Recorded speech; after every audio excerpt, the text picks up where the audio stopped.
Bali lumabas na nga ang unang trailer para sa Season 2 ng One Piece live action. Sa pag-uumpisa nga ng trailer makikita natin itong Going Merry sa harap ng isang napakalaking bato. Dahil nga sa kulay pula itong bato na to we assume na ito yung Red Line. At alam naman natin kung anong arc tatagos itong Straw Hat Pirates sa Red Line. During nga yan sa Reverse Mountain Arc. Makikita rin naman natin to sa dulo ng trailer kung saan sa pagpasok nila Luffy sa Reverse Mountain merong sasalubong sa kanilang napakalaking balyena. Itong balyena nga na to si Laboon. So we all know na sa loob ng katawan ni Laboon mag-uumpisa itong paglalakbay nila Luffy sa Grand Line. Kaya malamang ito yung scene kung saan lulunukin ni Laboon itong Going Merry. At dahil nga sa nagtapos sa Arlong Park Arc yung Season 1 at kinumpirma na yung coverage ng Season 2,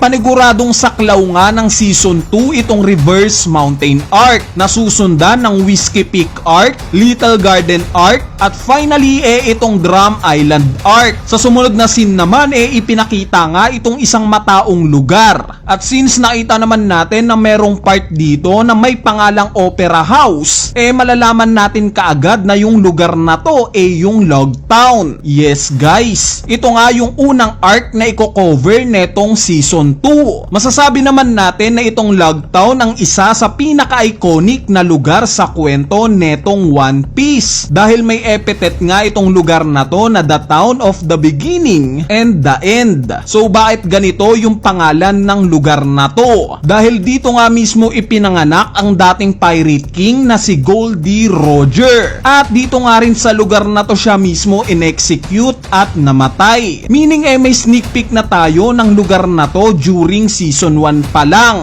Since ipinakita nga yung pag-execute kay Goldie Roger. Ipapakita nga rin later on sa trailer yung platform na to na tinitignan ni Luffy. Speaking of Goldie Roger, nalaman nga natin itong pangalan na to later on na sa kwento. Dahil alam naman natin na ang pagkakakilala kay Roger ng mga tao Gold Roger. At mapapansin nga natin yan sa banner na makikita natin sa scene na to. Hindi nga nakahiwalay itong D ni Roger. Sineselebrate nga ng Marines itong 22nd anniversary ni Gold Roger. Sa sumunod na scene naman ipinakita ngang naglalakad sa halamanan itong sila Zoro at Sanji, which is most likely na ito yung isla ng Little Garden. Pareha sa scene na to ni Sanji pati na itong pagtalon ni Luffy. Sumunod dito na nga natin nakita yung Cactus Island. Meaning ito na yung pag-uumpisa ng Whiskey Peak Arc. Ipinakita nga rin sa atin itong loob ng bayan ng Whiskey Peak.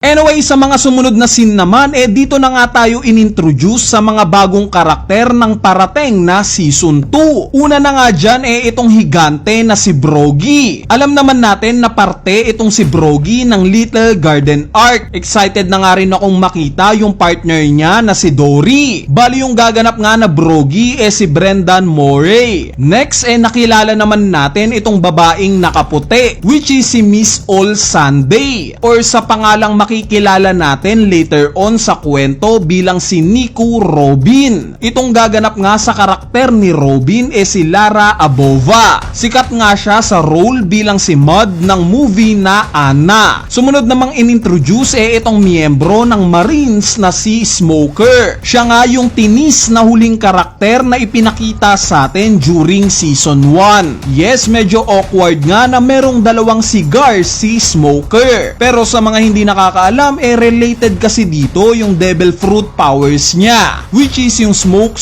Fruit. Isa nga itong Lugia type na Devil Fruit kung saan nagagawang usok ni Smoker itong buong katawan niya. Ang gaganap nga sa role ni Smoker itong si Callum Kerr. Sumunod namang inintroduce itong medyo controversial sa mata ng mga fans na si Miss Wednesday, or sa later on na makikilala natin as si Princess Vivi. Nasabi ko nga medyo medyo controversial dahil napakarami nga ang nagtataka kung bakit daw dark-skinned itong kinast na karakter bilang si Vivi. So para sa akin nga sakto lang naman ito. Since yung logic nga dito alam naman nating prinsesa itong si Vivi ng Alabasta. At ano ba ang concept ng lugar netong Alabasta? 'Di ba maraming disyerto dito? In fact during SBS Volume 17 nga ni-reveal ni Oda na inspired daw itong Alabasta sa bansang Egypt. Kaya naman kung white-skinned nga ang ikakast as Vivi,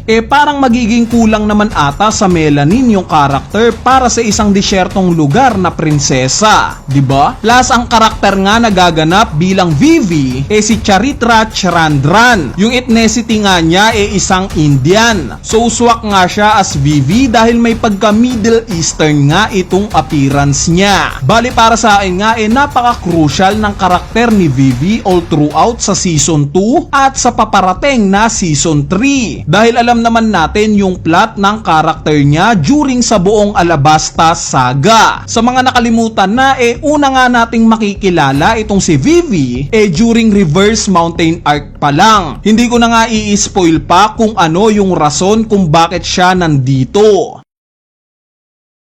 Bali sa sumunod na scene nga sa trailer nakakuha tayo ng close-up shot sa mga espada netong si Zoro. Kung mapapansin nyo tatlo na nga ito ulit. Kung matatandaan nyo yung dalawang unnamed sword ni Zoro nasira ni Mihawk during Baratie arc. At during Logtown arc nga dito niya na ma-acquire itong dalawa niyang bagong espada. Meaning ito na yon. Itong Yubashiri at Sandai Kitetsu. Itong isa nga yung Wado Ichimonji pa rin. Itong scene nga kung saan nakikipaglaban itong buong Straw Hat Pirates sa isang carnival ay assume na dito yan mangyayari sa episode ng Logtown arc. Since yung kalaban nga dito ni Nami yung payat na si Alvida. At alam naman natin na magkakaroon ng alyansa itong sila Buggy at Alvida during Logtown arc. Kaya malamang sa Logtown ginaganap itong labanan na to. Kaya naman asahan natin na yung karakter ni Buggy